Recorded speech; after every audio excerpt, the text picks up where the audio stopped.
Hello दोस्तों, sleepy classes में आपका स्वागत है। डेली मेंस आंसर राइटिंग में आज हम डिस्कस करेंगे ज्योग्राफी का ये प्रीवियस ईयर क्वेश्चन और इस प्रीवियस ईयर क्वेश्चन के थ्रू समझेंगे कि कैसे लिमिटेड नंबर ऑफ वर्ड्स में अपनी बातों को ज्योग्राफी के आंसर में आप लिख सकते हैं। क्वेश्चन कहता है, how will the melting of Himalayan glaciers have a far reaching impact on water resources of India.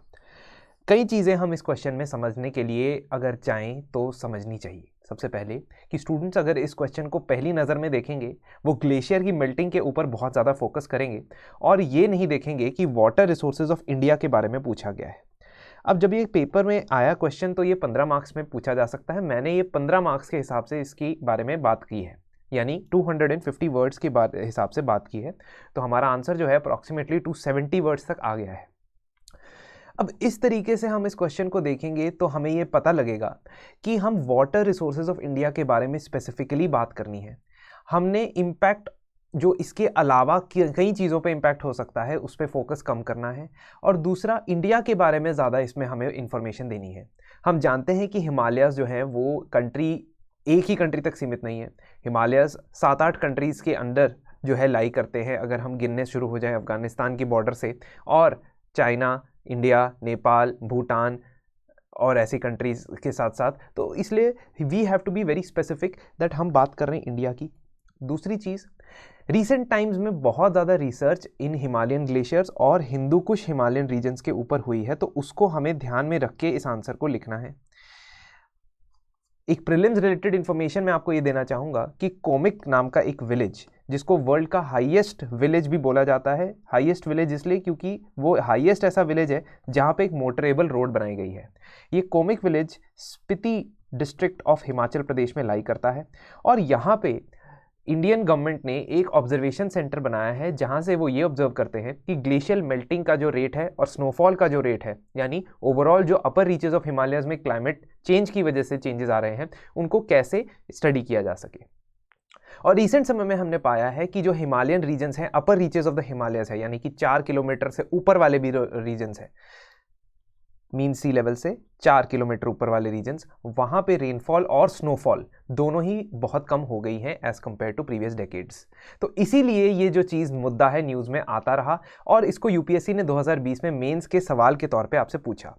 तो इस क्वेश्चन में हम मैप बनाएं तो बहुत अच्छा होगा। अब हमें नेम ऑफ द ग्लेशियर्स नहीं याद होते हैं, रीज़न बीइंग कि we do not specifically try to remember कि कौन से ग्लेशियर्स है, बट एटलीस्ट आप अपनी जब मैपिंग करेंगे इस क्वेश्चन के अंदर तो उस मैपिंग के अंदर आप एटलीस्ट हिमालयन रेंज की जो अपर हिमालयन रेंज है या ग्रेटर हिमालयस है उनको ट्रेस करते हुए एक मैप बना सकते हैं इन शेडेड एरियाज में। अब एटलीस्ट हमें गंगोत्री ग्लेशियर तो पता ही होता है, यांगजे मासिफ वाला जो ग्लेशियर है वो भी हमें एक दो अगर ग्लेशियर हमें पता हो तो हम क्या कर सकते हैं, हम अपने मैप को बना सकते हैं। अब मान लीजिए आपको ग्लेशियर के नाम नहीं पता है, किसी एक भी ग्लेशियर का नाम नहीं पता है, तो एटलीस्ट आप इतना कर सकते हैं कि आप इस शेडेड रीजन को कह सकते हैं कि in these reasons we have seen and which has actually been observed that the glacial melting has accelerated। Glaciers का जो मेल्टिंग होने का जो टाइम पीरियड है वो भी एक्सेलरेट हो चुका है और जो स्पीड है वो भी एक्सेलरेट हो चुकी है। Otherwise glaciers are suppose to be mostly in the form of ice all throughout the year in these reaches of the Himalayas, लेकिन अब वो मेल्ट होने शुरू हो गए हैं। एंड ऑफ कोर्स इसका जो रीजन है वो क्लाइमेट चेंज है, लेकिन हमने रीजन्स के बारे में बिल्कुल नहीं जाना है क्योंकि हमारे पास 250 शब्द है, लिमिटेड शब्द हैं। लिमिटेड शब्दों में वो पूछ रहा है हाउ। अब जब वो हाउ पूछ रहा है तो ही और she expects you to tell कि क्या इंपैक्ट पड़ेगा और वो क्यों पड़ेगा, है ना, किस तरीके से पड़ेगा, ये सारी चीजें आपको बतानी होंगी। इसलिए आप इस आंसर में डेप्थ की तरफ ज्यादा जाओगे और नंबर ऑफ पॉइंट्स चाहे आपके कम भी हो तब भी चलेगा। अब इसमें आप इंट्रोडक्शन दोगे, जब आपने मैप बना लिया, एक रफ मैप बनाना है, ठीक है, तो आपने इतना ही एक मैप बना के दिखा देना है कि हम कौन से रीजन की बात कर रहे हैं।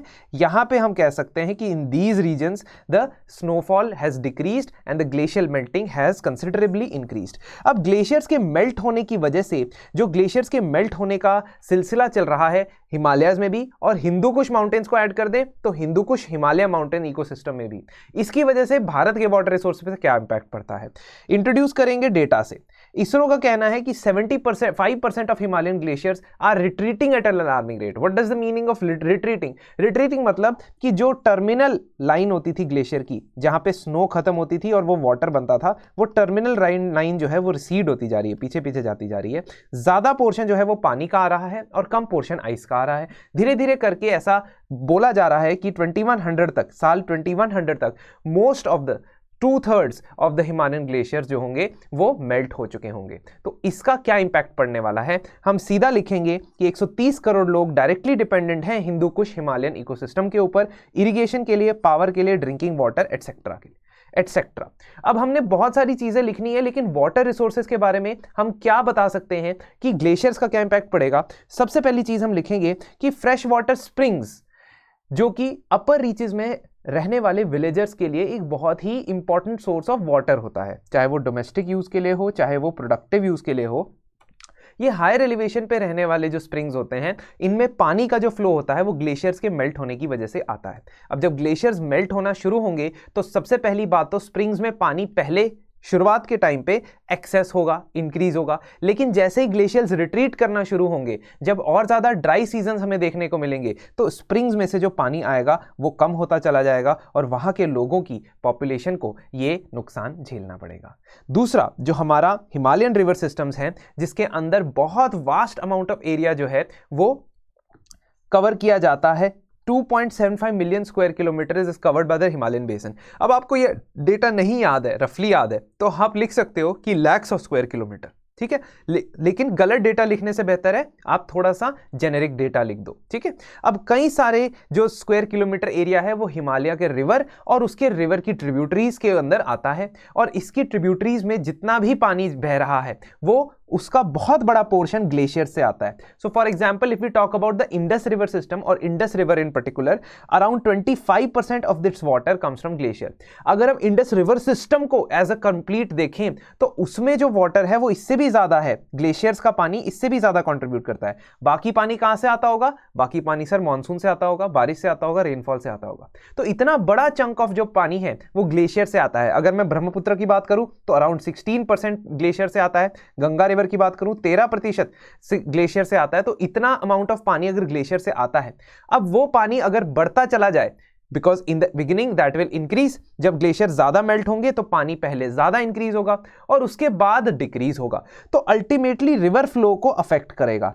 अब रिवर फ्लो को अफेक्ट करने की वजह से ये तीन चीजें होंगी। आप इसको ऐसे लिख सकते हो, point number 1, point number 2, point number 3। कहने का मतलब रिवर वाटर की अफेक्ट होने की वजह से सब पॉइंट्स आप लिख दोगे कि सबसे पहले तो फूड रिसोर्सेज पे फर्क पड़ने वाला है, क्योंकि बहुत ज्यादा amount of irrigated area in the northern plane states is affected by these rivers. तो जैसे ही ये ग्रेनरीज ऑफ नदर प्लेन है, इनका इरिगेशन का रिवर का वॉल्यूम कम होता चला जाएगा, हमारे 5 lakh square kilometre irrigated area में पानी की कमी देखने को मिलेगी, उससे हमारी प्रोडक्टिविटी कम हो सकती है और फूड क्राइसिस भी आ सकती है। दूसरा, हाइड्रो इलेक्ट्रिसिटी। अलग अलग सब पॉइंट बनाओगे तो बहुत ही बढ़िया ये आंसर आपका बन जाएगा, ठीक है। और अगेन लिमिटेड वर्ड्स के अंदर लिखना है, तो यहां क्या लिखोगे? 25 गीगावाट जो है हाइड्रो पावर कैपेसिटी का, वो पूरा का पूरा नदर्न रिवर बेसिन्स में किया जाता है। हम डैम्स देखते हैं, मल्टीपर्पज रिवर वैली डैम्स देखते हैं, हिमाचल प्रदेश में बनाए गए हैं, उत्तराखंड में बनाए गए हैं, उत्तर प्रदेश में भी हम lower stretches of the Ganga के ऊपर डैम्स को देखते हैं। इन सभी डैम्स को, इन सभी बांध में जो इलेक्ट्रिसिटी बन रही है उसका सीधा सीधा लिंक है डिस्चार्ज से, उसका सीधा सीधा लिंक है सेडिमेंटेशन कितनी होती है रिवर्स की वजह से, उसका सीधा लिंक है कितने ज्यादा आप रिवर फ्लो को रेगुलेट करते हो उससे। तो ये जब रिवर फ्लो बढ़ जाएगा, एक्सेसिवली इंक्रीज हो जाएगा, तब आप अगेन हाइड्रो इलेक्ट्रिसिटी को खतरे में आते हुए देख सकोगे, और ये आप नहीं देखना चाहते हो। Disasters can be there, they increase the risk to glacial hazards. क्यों? क्योंकि हमने रीसेंट टाइम्स में देखा है उत्तराखंड के अंदर ग्लेशियल लेक आउटबर्स्ट फ्लड्स को। अब एक glacial lake outburst floods basically क्या होते हैं? ये एक ऐसी आर्टिफिशियल लेक होती है, आर्टिफिशियल मतलब मैनमेड नहीं है, मतलब कि these have been formed due to the water that melts from the glacier and it is stopped और ब्लॉक्ड बाय पर्टिकुलर सेडिमेंट्स। तो बहुत बड़े बड़े बोल्डर्स, बहुत बड़े बड़े रॉक्स एक तरीके से सेडिमेंट की तरह बन जाते हैं और उनमें इकट्ठा, और वो क्या करते हैं? वो पानी को रोक लेते हैं, ठीक है, ग्लेशियर से आने वाले पानी को रोक लेते हैं। अब मान लीजिए ग्लेशियर्स बहुत ज़्यादा मेल्ट होने लग गए, इंक्रीजिंग स्पीड से मेल्ट होने लग गए, ग्लेशियर्स के डिस्चार्ज से जो पानी है वो बहुत ज़्यादा इंक्रीज स्पीड से आने लग गया, तो इसका मतलब ये जो बांध बना हुआ है, नेचुरल डैम जो बना हुआ है, जो ब्लॉकेज की हुई है इन स्टोन्स ने, पत्थरों ने, वो ब्रीच हो जाएगा। वो लेवल जब ब्रीच हो जाएगा तो सडन बर्स्ट हो जाता है वो जो लेक होती है, और लेक में से सडनली अगर पानी डाउनस्ट्रीम जाने लग जाए तो रास्ते में जो भी आएगा उसको उठा के ले जाएगा। हमने उत्तराखंड में 2021 में ऐसे फ्लड्स को आते हुए देखा है। तो ये ग्लेशियर लेक आउटबर्स्ट फ्लड्स का जो फिनोमिनन है, इसका भी बहुत ज्यादा इंपैक्ट पड़ सकता है वाटर रिसोर्सेज के ऊपर, और हमारी ह्यूमन रिसोर्सेज के ऊपर भी इसका इंपैक्ट पड़ सकता है, because disaster will lead to the vulnerability in these areas and loss of life and property. Ultimately ground water की भी बात करते हैं, क्योंकि सरफेस और ग्राउंड वाटर सिस्टम्स आपस में इंटरलिंक्ड है। जितना सरफेस वाटर ऊपर से फ्लो होगा, जितना सरफेस वाटर का सीपेज होगा, डिस्चार्ज होगा, उतना ही ग्राउंड वाटर भी कलेक्शन आसपास की सॉइल के अंदर होगी। अब जब इसके अंदर इफेक्ट आएगा तो ग्राउंड वाटर रिसोर्सेज के ऊपर भी इफेक्ट आना शुरू हो जाएगा, because ultimately some portion of the, not entire ground water, क्योंकि कुछ ग्राउंड वाटर तो सीधा प्रेसिपिटेशन से नीचे जाता है, but some portion of the ground water is also associated with the flow of the rivers, the seepage of the waters and the aquifer levels. तो इसी वजह से ग्राउंड वाटर पे भी इंपैक्ट पड़ने के चांसेस है। तो हमने वाटर रिसोर्सेज के अंदर वाटर रिसोर्स के डायमेंशन बनाए, स्प्रिंग्स, रिवर वाटर और ग्राउंड वाटर, इनके डायमेंशंस बना के इसके अंदर डिस्कस किया है। तो आप समझ रहे हो, main demand of the question को एड्रेस करने के लिए हमें वाटर रिसोर्सेज के पॉइंट्स को फोरफ्रंट पे रखना होगा। और अगर हम ह्यूमंस के बारे में बात करते हैं, बायोडाइवर्सिटी के बारे में भी इसमें अगर हमने पॉइंट लिखना है, मान लीजिए that if we write about the biodiversity, the endangered species of animals and plants, है ना, हम लिख सकते हैं कि भाई जो गेंजेटिक डॉल्फिन है, इंडस रिवर डॉल्फिन है, उसकी स्पीशीज की पॉपुलेशन के ऊपर भी इंपैक्ट पड़ सकता है, बिकॉज स्टडीज तो ऑन गोइंग है। लेकिन हम अपनी तरफ से कह सकते हैं मे इंपैक्ट, है ना, जब मे इंपैक्ट कह देते हैं तो हम रूम फॉर डाउट रख देते हैं। तो कहने का ये मतलब है कि आप इस बायोडाइवर्सिटी वाला भी पॉइंट अगर आपने लिखना है, मान लीजिए, तो रिवर वाटर के अंडर ही लिखोगे, ठीक है। तो आपकी प्राथमिकता है, प्रायोरिटी क्या होगी, क्वेश्चन की डिमांड को एड्रेस करने की। क्वेश्चन की डिमांड आपसे पूछ रहा है वाटर रिसोर्सेज ऑफ इंडिया को कैसे ये अफेक्ट करने वाला है। तो इस तरीके से आप अगर इस आंसर को लिख दोगे 270 वर्ड्स के अंदर अंदर ये क्लोज हो जाएगा। कैसे? आप कंक्लूजन में बताओगे कि already there have been several steps. तो steps like research, monitoring, action plan for Himalayan and region, है ना, हिमालयन एक्शन प्लान चलता है। तो ये सब चीजें पहले से हो चुकी हैं, लेकिन हमें जो प्रॉब्लम है उसके कोर पे अगर काम करना है तो क्लीन एनर्जी और क्लाइमेट चेंज मिटिगेशन पे काम करना होगा, क्योंकि ये ह्यूमन इंड्यूस्ड ग्लोबल वार्मिंग की वजह से बेसिकली मेल्टिंग हो रही है। तो जितना हम रोक सकते हैं इस मेल्टिंग को, उतना हमारे लिए फ्यूचर में बेहतर होगा। हम अपने क्लाइमेट टारगेट्स जो 2070 के हैं, अगर उसको पूरा करते हैं तो it will be a contribution. We can not say directly कि इंडिया के सिर्फ कंट्रीब्यूट करने से क्लाइमेट चेंज कम हो जाएगा, लेकिन कम से कम हम अपना कंट्रीब्यूशन करके ये तो कह सकते हैं कि हमने अपनी तरफ से पूरी कोशिश की कि अडेप्टेशन और मिटिगेशन दोनों काम के ऊपर हम अपने एफर्ट्स लगाएं।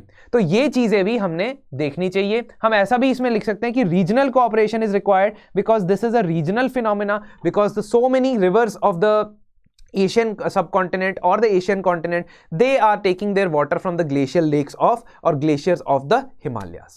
तो इस तरीके से आप एक दो पॉइंट अगर एक ही लाइन में, नॉट इन डिफरेंट पॉइंट्स, एक ही लाइन में अगर आप लिख सकते हो तो आप इस आंसर को वे फॉरवर्ड या अच्छे सजेशन से कंक्लूड करोगे।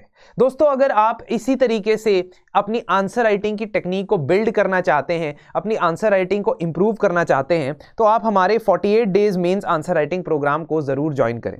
ये हमारा लास्ट प्रोग्राम होगा प्रीलिम से पहले। ये प्रोग्राम 19 दिसंबर यानी कि आज से स्टार्ट हो रहा है, बट इसके अंदर आप जब एनरोलमेंट लेते हैं तो आप इसके अंदर सितंबर 2023 तक अपनी प्रिपरेशन को जो है वो अलाइन कर सकते हैं, क्योंकि इसकी वैलिडिटी मेंस 2023 तक रहेगी। जब आप इस प्रोग्राम में आएंगे तो आपको डेली एक क्वेश्चन दिया जाएगा, उस क्वेश्चन का आपको सल्यूशन दिया जाएगा पीडीएफ की फॉर्म में, और हर हफ्ते मैं आपसे डिस्कस करूंगा 6 क्वेश्चंस और उसके सॉल्यूशंस। ऑफ कोर्स आपकी इवैल्यूएशन भी इसके साथ कंडक्ट हो जाएगी। So your evaluation will also be conducted. आपको 48 आवर्स के अंदर अंदर इवैल्यूएट होके आंसर मिल जाएगा, और फिर मेरे साथ आप जूम के लाइव सेशंस के थ्रू या लाइव सेशंस इंटरेक्टिव सेशन के थ्रू डिस्कस करेंगे कि क्या क्या चीज़ें आपको और करनी चाहिए अपने आंसर्स के अंदर ताकि आप उसे इंप्रूव कर सके। सो ये चीज़ जो है, आप हमारे प्रोग्राम को एनरोल करने के लिए हमारी ईमेल आईडी पे संपर्क संपर्क कर सकते हैं और हमारे नंबर्स पे हमें कांटेक्ट कर सकते हैं। तो दोस्तों डेली आंसर राइटिंग इसी तरीके से यूट्यूब पे चलती रहेगी, आप मेरे साथ जुड़े रहिए। कल हम लेके आएंगे आपके लिए पॉलिटी गवर्नेंस में से एक सवाल जिसको हम करेंगे डिस्कस।